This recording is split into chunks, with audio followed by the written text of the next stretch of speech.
This is Tall Tale TV, your podcast for sci-fi and fantasy short stories. Craftsmanship for Food by Clark Roberts. Good God, Gary Jennings thought as he hustled to his car. I can't get away from this place fast enough. He'd spent an extra hour at the dealership crunching numbers, trying to come up with a way to persuade a customer into one of the new cars displayed in the front lot. However, it was written on the woman's face when they shook hands that she would be buying elsewhere. If only he could sell his writing. Just get a foot in the door in the publishing business. Maybe life wouldn't be so unbearable. Maybe the ball would get rolling for him. Even if he never made it big time, so what? He could keep working jobs he really didn't care about. He'd been doing it his whole life. If some of his stories were published, he'd be able to say he accomplished the one goal in his life he was bent on making happen. Of course, the possibility of striking gold always lingered in the stretches of his mind. That would be the life. Novels, cocktail parties, and women. Heck, with a flourishing career as a novelist, he might even find a woman suitable for marriage. He glanced at the clock. 6:30. Of course he was in a pissy mood. He'd wasted an extra hour at work, an hour he could have spent drumming his mind for magical words and phrases. As he turned onto the expressway ramp, he noticed a man dressed in rags with a sign propped against his legs. Scrawled and colored in with dark marker, the crude yet bold penmanship read, "Craftsmanship for Food." Jennings had seen the man there yesterday, slumped on his ass in the same tired posture, the same sleepy face. This time, when Jennings passed, the man made eye contact. Jennings instantly felt downright deplorable for the pity party he always threw himself over his job and not being able to achieve some otherworldly goal. At least he'd always had a steady income. On impulse, Jennings slowed the car down, pulling over to the side as a couple commuters sped past. He wasn't sure how many days the bum would be out here in the heat, begging for work. But Jennings knew he couldn't just drive by and ignore him every day. After all, the man was a real-life representation of the types of characters Jennings so desperately tried to portray in his stories. Besides, Jennings liked how the sign was written. Craftsmanship for Food. At least it didn't read, "Will work for food." That phrase was so tired, so overused, so banal. Craftsmanship for Food. The phrase was tight, to the point, and about as original as a sign begging for a handout could be. Jennings waited as another car hummed past. He then backed up to the stranger. The stranger idly watched as Jennings leaned over while thrusting open the passenger side door. The stranger hid any excitement or gratitude behind a poker face. "Come on, hop in," Jennings invited. He took off his sunglasses, grinning hugely. "I think I can help you." "What do you have in mind?" the stranger asked. I don't know really, but I'm sure I can find some kind of work for you to do. Clean my apartment, maybe." The stranger coiled his face in a look of disgust. "You people are all the same. Read the sign again, asshole. Craftsmanship for Food. It doesn't say I need charity, or that I want to be a pet monkey." "Come on, man. I'm just trying to help you out." "Yeah, and maybe when I'm done changing your toilet paper roll, I can clean your ass, too. But that would mean wiping away that shit-eating grin." The stranger's face dared Jennings to make another offer. "Sorry," Jennings mumbled, more than a little bewildered. "I didn't mean anything by saying anything." Mentally, Jennings kicked himself for sounding so stupid. "Piss off!" That was tight and to the point. Not very original, but definitely concise. Jennings opened his mouth to say something, but found he was lost for words. He swung the door shut and drove home. Jennings cried himself to sleep that night. Not over the confrontation with the man, but because nothing had gone right with the story he was currently drafting. He'd studied the first few pages, analyzing them, trying to pinpoint why exactly the pieces weren't fitting snugly together with the tale he was trying to weave. After only half an hour, he pushed away from the computer screen, cursing and throwing papers. Nothing could be done to save the story. It was doomed, sentenced to the half-finished, half-imagined vault of his mind. He broke down in the shower, curling himself into a knot of limbs while the water pelted his bare skin. Wasn't this how professional authors behaved? Yes, of course people with artistic minds behaved in this manner. Didn't they? Or did they go so far as to bleed their stories out? Eventually, still passing tears, he got out of the shower and went to bed naked and wet. He traipsed through work the next day, meddling only with the customers he knew had already been helped, and avoided those with questioning faces. The times he did talk to a customer, he used a surplus of adjectives, big 50-cent words without knowing their full meaning. Alabaster, albescent. Using this type of vocabulary on a daily basis would strengthen his writing. An insane thought. Still, he'd arrived at the conclusion that this very well might be the last method of self-training to help his cause. Another day droned by, and Jennings made no sales. Mr. Johnson called him into the back office at the end of the day. Johnson told him he'd better get his act together. A salesman is supposed to sell. Writers are supposed to write, Jennings thought, but bit his tongue and complacently nodded. On the way home, he stopped at a fast food joint to pick up dinner. There was no time to cook at home. All attention had been given to the craft. Craftsmanship for food. Jennings prayed the bum would be at the on-ramp again today, hopefully looking shabbier, hungrier than the day before, and more willing to bargain. Yes, the man was there. The man was standing instead of sitting, as if expecting Jennings' arrival. The sign was propped against his shins. Jennings didn't drive by him, but wheeled his car in frantically. The man stood stock still, looking down curiously at the nose of the car only inches from his legs. Jennings rolled down his window. "Hey!" "Hello, asshole," the stranger said. "Get in the car. I've got an offer you can't refuse." Now he sounded like a salesman. Amazingly, the bum did not retort. He simply folded the cardboard sign in half before dropping into Jennings' car. "Listen," Jennings said, pulling the car back onto the ramp. He ignored the honking from the traffic behind him. "I'm trying to become a published writer. I like your style. I don't know why you live the way you do, but you seem intelligent, and more than anything, I like your style." He cursed himself for sounding so pathetically redundant. "Your sign, I mean. I like the style of phrase there. Craftsmanship for food. That style. That voice. I really like it. I like the style of that voice you used on the sign." "Get to the point, asshole." Jennings cleared his throat. "I want you to edit my writing. I'm not sure why I think you'll be able to do it, but there's just something about you I can't describe, can't quite put into words. I guess it's the style of that sign. I can just hear a voice when I read it. It's got, I don't know what it is. Style, man. Style is the best I can do." "I think we can come to some kind of agreement." "Great," Jennings said. "This might work out just great. By the way, I really am sorry about yesterday. I certainly didn't mean to insult you in any way. What's your name, anyhow?" Jennings freed a hand from the steering wheel and extended it out. "Jennings," the bum said. "Gary Jennings, and I'm a cannibal." The man leaned over to spit on the floor, as if this were a practiced custom after shaking hands. They rode to the apartment in mostly silence. The stranger sat with a smug smile, covered by his wildly unkempt beard.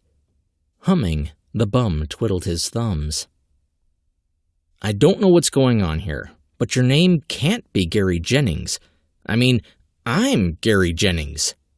Jennings stood in bafflement as the stranger strode into his apartment, not bothering to remove his dirt-caked shoes. Paying no attention to Jennings, the man headed straight to the kitchen, pulled a glass out of the cupboard, and drew water from the tap. He took a long drink, gulping nearly half the glass down in one giant swallow. Jennings feared the man might actually eat the glass. Why had he let this man into his home? Why had he even bothered to try and help the man? Had he heard the man correctly when he said he was a cannibal? The man went right past Jennings to sit on the couch. He propped his feet onto Jennings' hand-me-down coffee table and flicked on the television. A cold sweat broke out on the back of Jennings' neck. His hands began to shake. He had to show some authority here.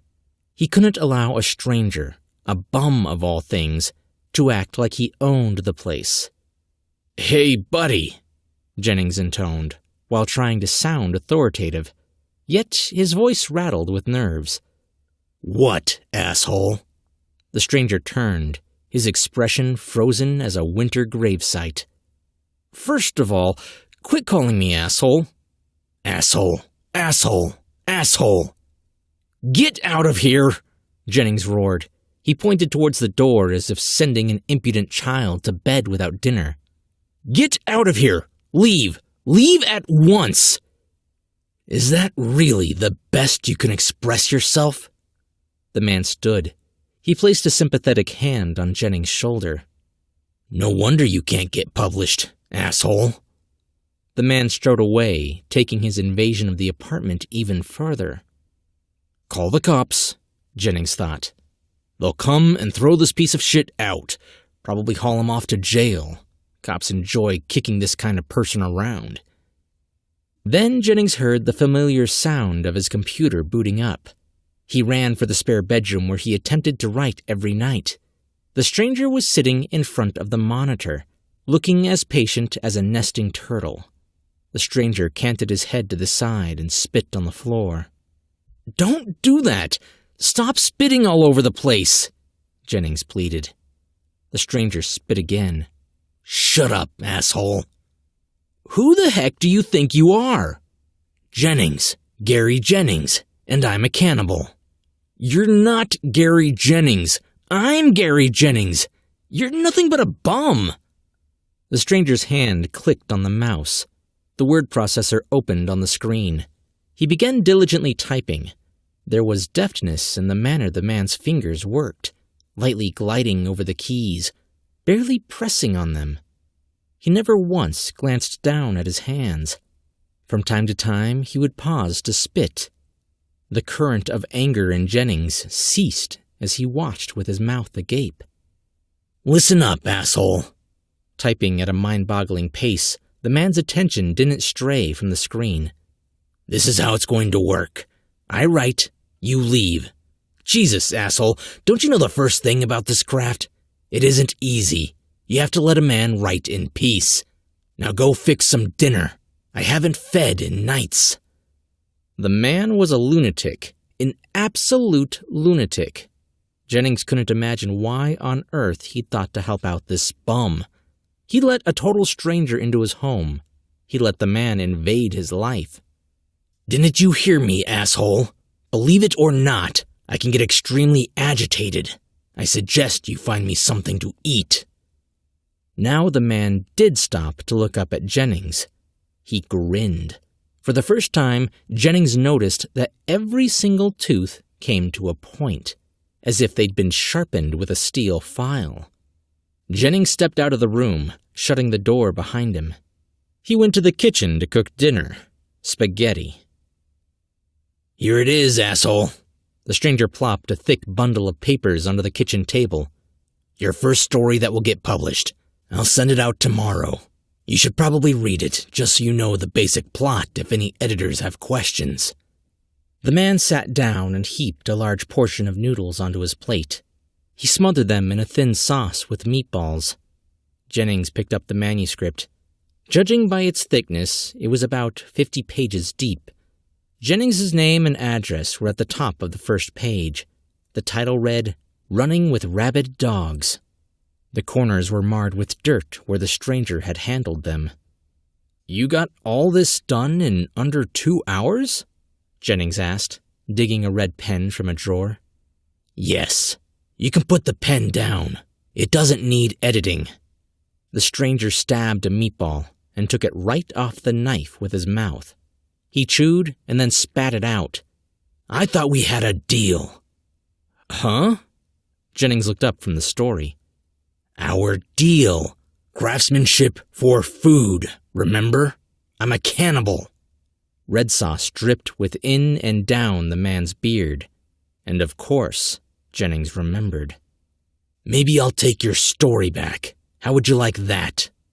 "No!" Jennings cradled the pages to his chest. "Please, don't do that." In a flash, the knife was an inch away from Jennings' eye, the point of it promising unrelenting pain. "Tomorrow night, you feed me better, or else I start finding my own meal around this place. I won't have to search far." "Yes," Jennings trembled. "Yes, what?" "Yes, sir." The knife dropped away from Jennings' sight. The fear was so strong, he thought he might retch over the table. "Good. Go ahead and read your story. It's good." It was good. Better than good. The man was some kind of deity of the craft. Just 2 pages into the story, Jennings found himself enthralled by the simplicity of the writing, as words and phrases coalesced, drawing out perfect sentences, perfect paragraphs. He was too deep into the story to feel any jealousy towards the man sitting next to him. The action of the story was fast, happening in flashes. The dialogue minimal, but absolutely essential and effective. There was just the perfect amount of imagery painting a background to allow the reader to fill in the details with his or her own experiences. Emotionally, it packed a punch. There was love and love lost, pain and sorrow, and in the end, a hint of redemption as the protagonist's soul bled out whether to heaven or a dark nothing was left for the reader to contemplate. Jennings was lost to reality. He finished reading in what seemed like 5 minutes, but when he shook his attention from the imaginary world, the clock on the wall indicated an hour had passed. The seat next to him was empty. The shower was running. After the shower turned off, the stranger stayed in the bathroom for an impossibly long time. When he came out, he was naked and clean-shaven. The resemblance was undeniable. The muscle build, the facial features, even the birthmark on the man's back shoulder. How had Jennings not before recognized this man as his doppelganger? "What did you shave with?" It was all Jennings could think to ask. "My razor, of course. I keep it in the medicine cabinet." "That's mine." The stranger smiled, a second time flashing his predatory teeth. "Your story. It's good, isn't it?" "Yes." "I'm glad you like it. No small market publishing. It deserves much more. Good night, asshole." The stranger spit on the floor once more and left the room. Jennings ran to his bedroom, but the stranger was already in bed with the light off. "I never said you could sleep in my room." "The story, asshole. Your first published piece. Go sleep on the couch." Jennings glared flatly. When the man in his bed ignored him and rolled over, Jennings headed for the couch. The apartment seemed dark and cold. Jennings stayed awake most of the night, listening to his own thoughts. Maybe fame wasn't so far out of reach after all. The story really was that good. It was early morning when he finally nodded off. Someone was shaking him. "Wake up, asshole!" Jennings rose out of sleep, his joints complaining and cracking from the awkward, strained positioning he'd been forced into from the restraints of the couch. Jennings realized he'd never set an alarm clock. He popped his eyes alert and gasped. "What time is it?" He'd overslept. for sure Mr. Johnson was going to fire him. "Relax," the man said. He was dressed in Jennings' best suit. "I still have over an hour before I have to be at the dealership. I'm just getting an early start because I'll be hitchhiking. You're going to need the car today. Remember, I want a solid meal tonight." "Wait," Jennings said. "I have one question." "What?" "Young or old?" "Doesn't matter. Just make it human." The stranger held up the manuscript. "I'll mail this out today." He walked out the door, smiling. To Jennings, it was like watching a happier version of himself leave. Could he do this? Why not? He'd already committed murder. The wound on the old man's head had finally stopped bleeding so profusely. If Jennings shifted the neck in the right position, more blood would seep out. But it wasn't as messy as he thought it would be. He'd used a hammer, only meaning to knock the man out, before toting him home to slice away a muscle or two that would make a good slab of meat. If the man's consciousness came around, the plan was to simply crack him on the head a second time. Then he was going to ditch the man in a side alley and make an anonymous call to 911. Instead, the old man had expelled the weakest, most haunting groan Jennings had ever heard, and died in the back seat of the car. So he'd killed an old man. Fine. Could he actually carve him up and cook the meat? The flesh came away from the bone considerably easier than he'd anticipated. He didn't worry about the blood spilling. The kitchen floor was linoleum, easy to mop up with a little time and elbow grease. Maybe the meat of a human was actually palatable. Maybe it was like chicken. When he was done butchering the leg, he decided to try a thigh for himself. He melted some butter and slapped a slab of meat in the frying pan. The meat sizzled, juices jumped. A sweet aroma wafted about the apartment. It didn't taste like chicken, but with some added spices, it was good. When the stranger came home, he told Jennings all about his day. He'd sold 3 cars, and Jack Johnson, not Mr. Johnson, had thought that was just exceptional. "By the way, I mailed out the manuscript today. We should be getting an acceptance letter in about 3 weeks." He said this mildly, with the slightest overtone of confidence. He spit on the floor. "We can expect a check for at least $500. Smells good in here, almost like veal. You must have tried some. I like my meat pretty rare. Did you eat it rare?" "Medium." "That's fine," the stranger said. "But you're losing all the juices by cooking it that long. I'm going to bang out some more pages. The old noggin is just crammed with ideas. Fry me up some backstraps. You did butcher out the backstraps, didn't you?" "I did." "Great. Don't overdo mine, and hold off on the spices." Jennings unwrapped a cut of meat he'd stored in the freezer. It was amazing how fast it had frozen. He unthawed it in the microwave. Jennings cooked the meat, along with a baked potato as a side. The stranger ate the dinner without complaint.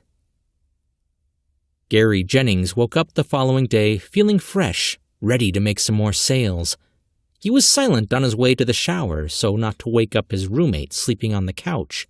He shaved using his razor, pissed in his toilet, and brushed his teeth with his toothbrush. He took the time to make sure his shirt was tucked in just right and the knot of his tie was nice and snug. "Have to look sharp to make sales." He would let Asshole sleep in today. Gary Jennings found the couch unoccupied. He wasn't all that surprised, as it had been a rough couple of days for Asshole. There was a note on the end table. "Dear Mr. Jennings, what happened to me? I killed a man yesterday, an old man. Then I cooked him. I ate a part of another human. And, oh God, I liked it.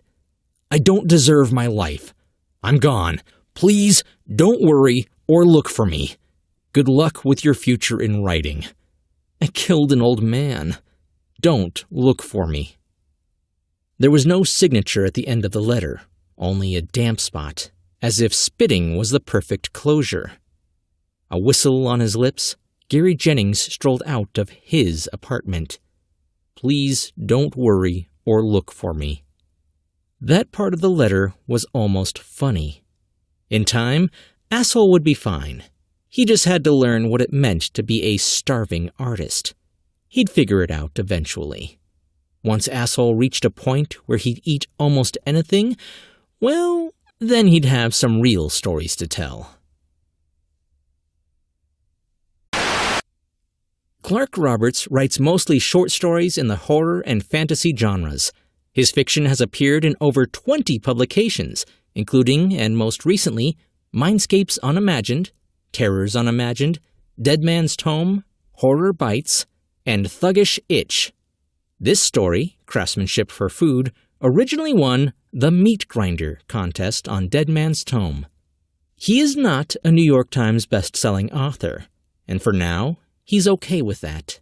He spent much of his teenage years reading the novels of Stephen King, Clive Barker, and Peter Straub. Mr. Roberts lives in Michigan with his wife and 2 children. Besides reading and writing, he enjoys spending time in the outdoors, hunting and fishing. He particularly enjoys fishing in the hours of dusk, when trout streams whisper and eyes open in the surrounding woods. Friend him on Facebook using the link in the description. If you friend him, he'll confirm. He won't reject you. You'll be a lot cooler for doing this. Hey guys, what a fun, twisted story. I do believe this counts as my first cannibal episode. Also, as a writer myself, I really appreciated how Clark Roberts played up the frustration of writing, but also the undeniable urge to continue and get better. It really struck home for me. I hope you guys liked the story. I know I enjoyed narrating it. And after you're done friending Clark Roberts on Facebook, feel free to pop over to the Tall Tale TV Facebook page and leave it a like. I'm Chris Herron, and that's it for today's Tall Tale TV.